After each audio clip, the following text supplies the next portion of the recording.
The instant I finally bought back my family's 100-year-old farm, trouble showed up faster than I ever imagined. I had barely shut off my truck when a black SUV rolled to a stop outside my gate. Two men wearing HOA shirts stepped out like they owned the entire valley. One of them barked, "Step away from the fence. This land is under HOA inspection now." I just stared at them, trying to figure out how they even found this road, because everyone in this county knew one simple truth. There was no HOA anywhere near my property. Before I could say a word, Karen, the self-proclaimed HOA president, climbed out of the SUV. She pointed straight at my barn like she'd been waiting her whole life to claim it. "You can't rebuild anything without my approval," she said, shaking a stack of papers that didn't even carry a state seal. "As of today, your land falls under my rules."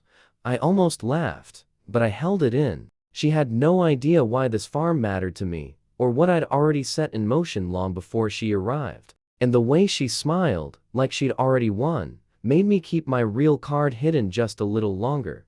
Her voice sharpened. "Open the gate. Now. My officers will inspect every corner. If you refuse, we'll shut the property down." Her men stepped closer, hands resting on their belts like real cops. But their badges looked like something you'd buy at a toy store. I finally spoke. "You sure you want to step onto this land?" Karen smirked. "I make the rules here." She had no idea that the second they crossed that gate, everything she'd built was about to collapse. Because this time, I wasn't just some farmer she could push around. I'd set a trap days earlier, and they were walking straight into it.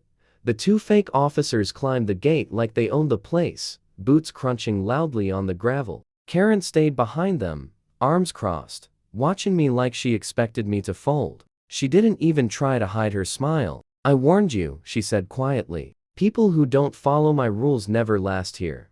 I stayed silent, eyes locked on the men heading toward my old barn. They didn't know the ground sensor under the dirt road had already triggered the cameras I'd installed the night before. They didn't know their license plate had been scanned, or that every step they took was being recorded from 4 different angles. They also didn't know the sheriff's office had been waiting for this exact moment.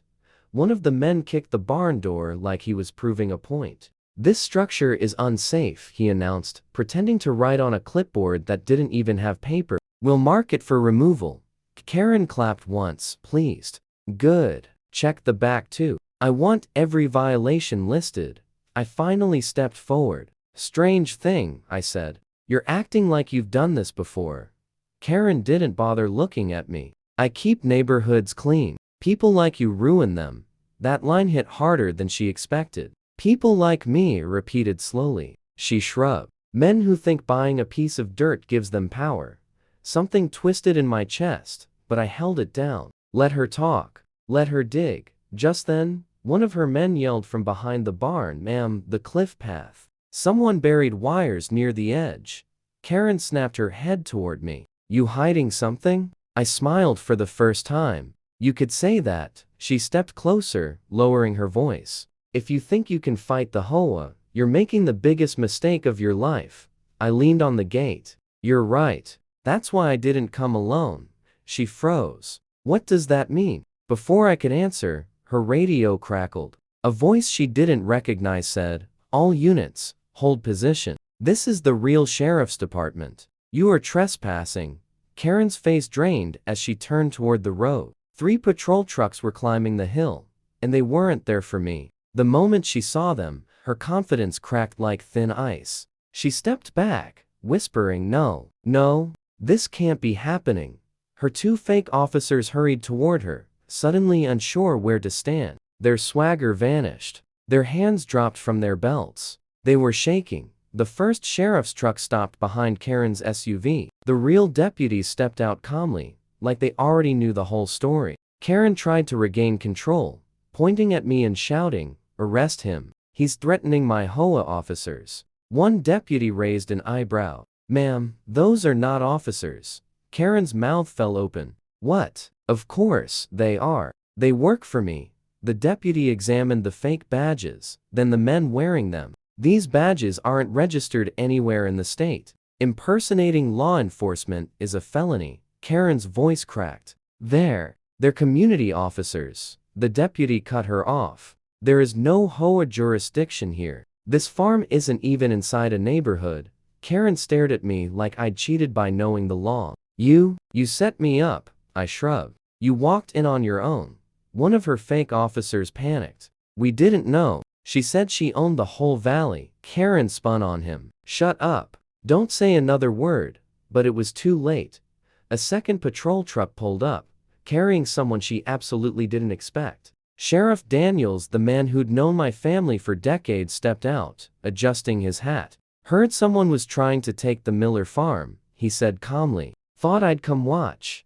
Karen looked between him and me, her mind struggling to catch up. You know him? Sheriff Daniels smirked. Son, you want to tell her, or should I? I stepped forward slowly. Karen, you picked the wrong farm. Her voice dropped to a whisper. Why? I pointed at the badge on his chest. Because you didn't know my grandfather helped build this department, or that I still work with them. Her eyes widened. You're law enforcement? I didn't answer. I let the silence finish the job. Karen stumbled back like she'd been hit. This isn't fair. You tricked me. The sheriff nodded toward her SUV. Ma'am, step aside. We have questions. Karen made one last attempt, raising her phone. I'll call my attorney. The sheriff smiled. Good. He made sure to tell her exactly what the penalties were for impersonating a law enforcement officer, and for trespassing with intent to seize private property. Karen's phone slipped from her fingers and hit the gravel, and in that instant she realized the trap had fully closed around her. She tried to speak, but her voice came out thin, trembling. This is a mistake. I was only trying to keep the area safe. Her eyes kept darting to her fake officers, like she expected them to save her, but they were already backing away, hands raised. Terrified of digging their hole any deeper, one of them muttered, "We didn't know he had the sheriff on his side. She told us this land was abandoned." Sheriff Daniels paused, pen scratching against his pad. Abandoned? He said evenly. This farm has been in his family longer than any of us have been alive. Then he looked straight at Karen. So where, exactly, did you get the idea you had authority here? Karen opened her mouth, closed it, then tried again. The valley needs organization. I was building a community.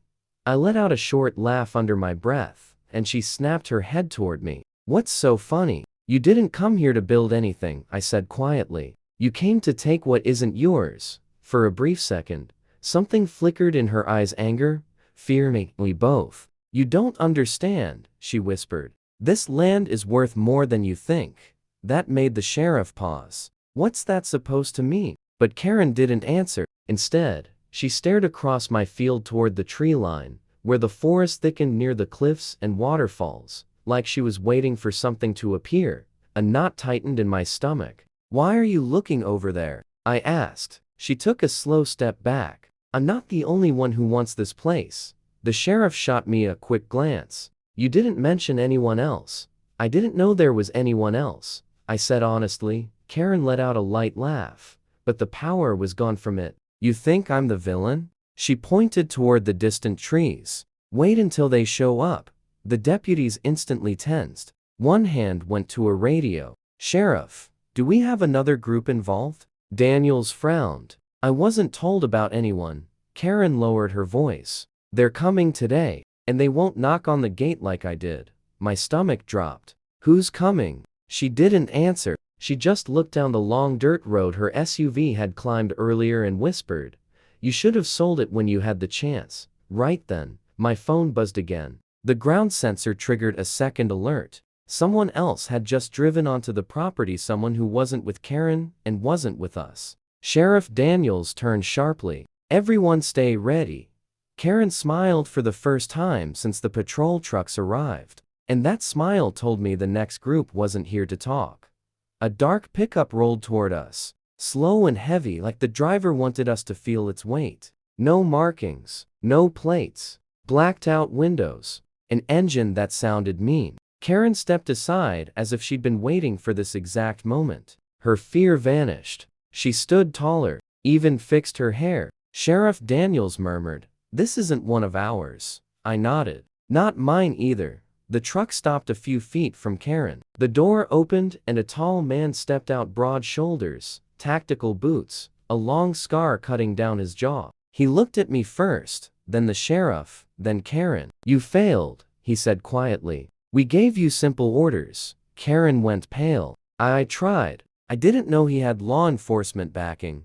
He raised a hand, cutting her off. "Excuses don't matter. We take the land today." Before anyone could react, 2 more men climbed out of the truck. They weren't pretending to be officers. No fake badges, no act. They wore real gear: vests, radios, gloves. This wasn't HOA nonsense anymore. This was a land grab.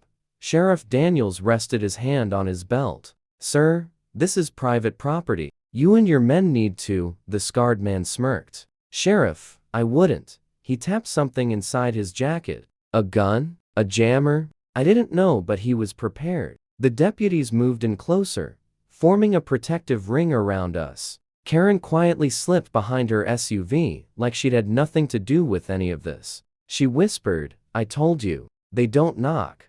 Then everything happened at once. The scarred man took 1 step forward, and the ground beneath him collapsed. He dropped straight into the old drainage pit I'd covered with planks 2 days earlier. He hit the bottom with a shocked grunt, followed by his 2 men tumbling in after him, crashing into the hole like stones down a well. Karen screamed. The sheriff froze. Deputies raised their weapons. I exhaled. "Looks like my trap still works," I said calmly. Sheriff Daniels stared into the pit. "You set that on purpose." "Didn't know who would walk into it," I replied. "But I knew someone would." The deputies cuffed the 2 conscious men while the sheriff shined his flashlight down into the hole. The scarred man glared up at us. "You can't stop this," he growled. "We're coming back." I shook my head. "No, you're not." Then I pointed to the small drone hovering above us, quietly recording. "Smile. You're live to the state police." His face collapsed. The sheriff turned to Karen. "And you're done too. Trespassing, fraud, impersonation, conspiracy, all your favorites." Karen tried to run, but the deputies caught her in seconds. She screamed at me as they dragged her toward the patrol truck. "This land should have been mine. You ruined everything." I stepped closer. "My family built this place. You were never taking it." She kicked at the dirt, furious, but she couldn't break free. Minutes later, the men from the black truck were in custody. Karen was locked in the back of a cruiser. Sheriff Daniels stood beside me, looking at the old barn glowing in the afternoon sun. "Your grandfather would be proud," he said. "Fought for this land with brains, not violence." I looked out at the fields, the hills, the waterfalls, everything my family had worked for. "I didn't come here to fight," I said. "I came to protect what's ours." The sheriff nodded once. "You did more than that. You reminded people that land, freedom, and family still matter." As the patrol trucks rolled away, taking Karen and her partners with them, the wind moved softly through the grass, like the farm itself was breathing again. I stood there alone, watching the sun sink behind the old barn. I bought back my family's farm, and today, I truly took it back for good.